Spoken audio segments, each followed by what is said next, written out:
Kung mapapansin nyo, yung bulb natin, dapat magiging malinaw yan or bababa yung ilaw niyan. Nangyari sa kanya, nakailaw pa rin, oh. Indikasyon na may umiinit dito. Ito ulit. Bali, kuhan muna. Singit muna tayo ng Trident na CA7. Okay. Ito nga, oh. Ginagawa ko rin fit na 2000.2 kaso medyo makunat pa. Ito muna. Kailangan daw ni Bossing to. Trident CA7 galing Tondo, Manila. Yan, taga Fritil yata to. Basta taga Tondo, Manila ito. Trident na CA7. Ano ba bang issue? Ano bang pinaka-issue ng mga Trident CA7? Okay, umiinit. Umiinit yung either channel 1 or channel 2. Ito yun. Ito yung problema niya or ito yung pinaka main concern ni Bossing. Kaya din lang ito sa atin. Tayo pang una nito. First time or tayo nakauna magbukas nito. Mga almost 1 year pa lang daw kay Bossing ito. Pasensya na kung pati ito ginawa ko ulit na video kasi para kahit paano may pang-upload tayo. In the same time, makapagbigay idea tayo sa mga ngayon lang makadaan sa may channel natin. Okay, ngayon naka-plug in doon sa may bulb. Dito muna ako sa may kabilang lamesa. Dito may upuan kasi dito eh. Doon sa kabila medyo mataas.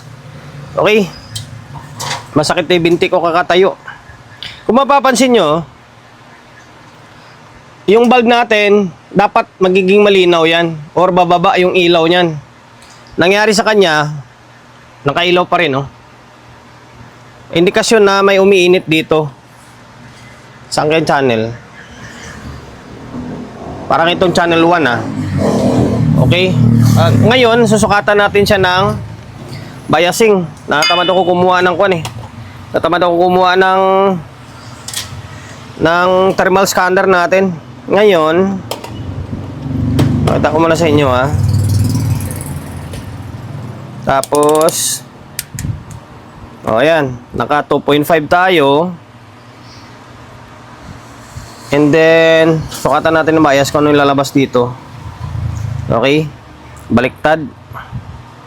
Tapos dito. Okay, dito medyo mababa. Malamang sa taas, sa kabila nito mataas to. Oh, ayan nga, oh. 0.6. Nasa 0.6 na siya, sobrang taas.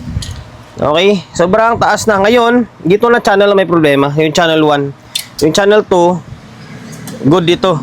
Pero parehas natin gagawin. Ngayon, ano yung pinakadahilan?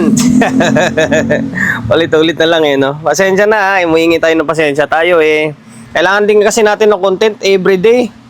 Kaya, kahit paulit-ulit na yung video natin, gagawan natin. At the same time, kumbaga, humihingi kasi si Bossing ng kwan eh.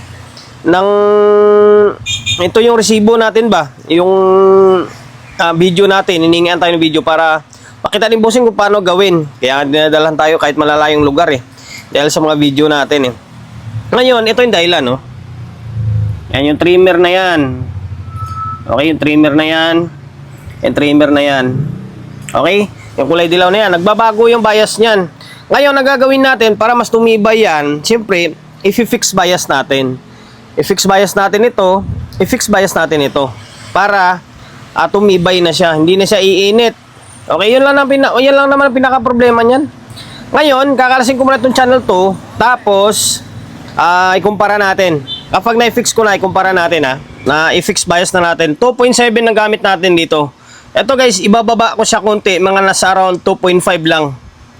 Or, kumbaga, ibababa natin para hindi siya ganun kainit kasi mapapansin nyo. Sobrang nipis ng heatsink dito. Sobrang nipis ng heatsink niya. Mabilis siya uminit. Ngayon, bababa natin. Ito kasi mga nasa around 0.3 ito. Baba natin, mga 2.25 lang. Ngayon, on natin. Value na gamit ko dito ay 2.7K ah. 2.7K yan, no? Red, violet, red. Okay? Ngayon, mabilis ang video lang ito. Para kahit paano eh, may pang-upload tayo. Ito. Okay, baliktad. Baliktad siya. Ito siya, oh. O, ayan, nasa 0.25, oh. Okay, ito yung stock niya. Naka-trimmer pa ito, eh. Nasa around 0.3 siya, oh. Mas maganda yung ganyan, 0.25 lang, medyo bababa na konti. Kasi manipis yung heatsink nito. Mabilis siya uminit, delikado din. Okay, 2.7 ang gamit natin ha. Tandaan nyo yan, 2.7. Once na gusto nyo gayahin or gusto nyo mag-DIY ng unit nyo, pwede nyo itaas yan, habulin nyo ito, itataas nyo. Ang trimmer kasi nito ay ito, 3.3K. Ngayon, pwede nyo itaas yan. Gawin natin mga, sabi natin, mga 2.9 or 3K. Itataas mo, habulin niya ito. Kaso lang, mainit yun para sa akin. Yeah, the best na yung ganyang 2.7 lang, tapos 0.25 na bias. Playing safe, ika nga. Ngayon, tapos na ito. Pasadaan natin itong isang channel. Na i-fix bias ko na rin yung isang channel. Yan, same procedure lang din naman. Kakatirin nyo yung trimmer kung ayaw nyo katirin, uga-ugain nyo lang hanggang sa maputol. Tapos kung saan pala nilalagay, dito lang, gilid-gilid lang kayo. Ito gilid-gilid lang, gilid dito, tapos gilid dito sa may kabila. Ang gilid-gilid lang paglagyan mo. Huwag mo na pansinin sa taas kasi itong sa may gawing taas na gilid, tapos dito sa may parang triangle niya, magkadugtong lang yan sila. Kaya lalagyan mo dito gilid-gilid, or either dito sa may baba na to, papunta dito sa may kabila. Para hindi ka malito, dito na lang, gilid-gilid na lang, pinaka-the best dyan. Okay? 2.7K. Isa, 2.7K yan. Ngayon, ibalik natin, tapos audio testing na or kahit audio testing na tayo. Sa usapan namin ni Bossing, magdadagdag tayo ng output eh. Yung mga request na sa atin na dadagdagan na output, lagyan ng fan, yan lang naman ang sinusunod natin. Diba? Kaso lang, siyempre, iba na rin yung mukha nun. Iba na rin yung bayad nun.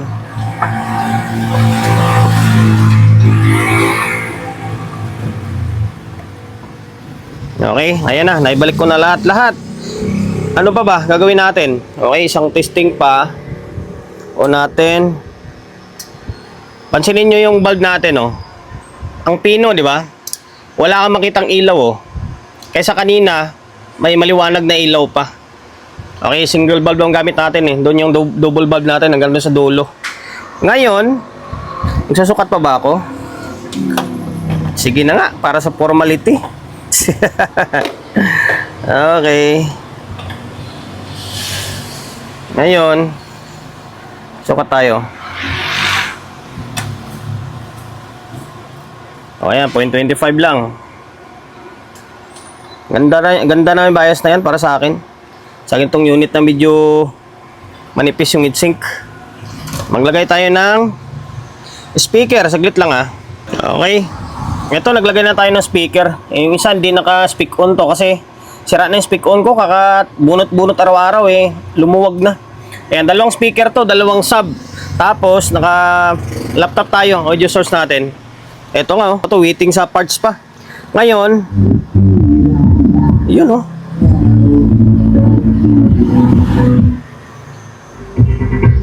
Makapiright tayo.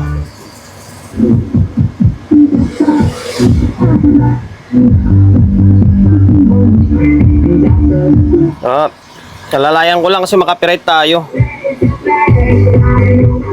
Okay. Ito yung kahinaan ng kahinaan ng single bulb. Ngayon to 20 natin.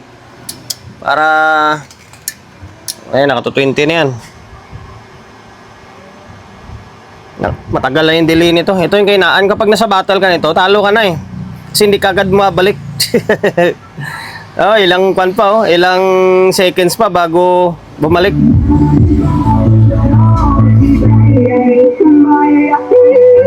Okay, hanggang dito na lang. Baka makapirit pa tayo. Sana nakapagbigay ideya ulit ako sa inyo guys ha. Sa mga kapwa natin technician na baguhan lang. Ngayon lang makasilip ng video natin. Na kung paano gawin yung itong unit na to, Trident na CE7, Trident or iMix man yun na umiinit. Ayan, gamit natin na bias is 2.7. Ngayon, tanggalin mo na itong trimmer oh. Okay, sir na taga Tondo, Maynila. Bali, okay na itong unit mo. Pwede nang kunin na. Lumabot sa part ng video natin na ito, hindi ka pa rin nakapag-subscribe, pakisubscribe ng YouTube channel natin. Pindutin mo yung bell button sa gilid, select mo yung all. Kaya kapag napindot mo na yan, manonotified ka kapag meron tayong bagong upload na video. Nag-upload tayo ng video isang beses, dalawang beses kada araw. Okay, God bless and then peace sa atin lahat.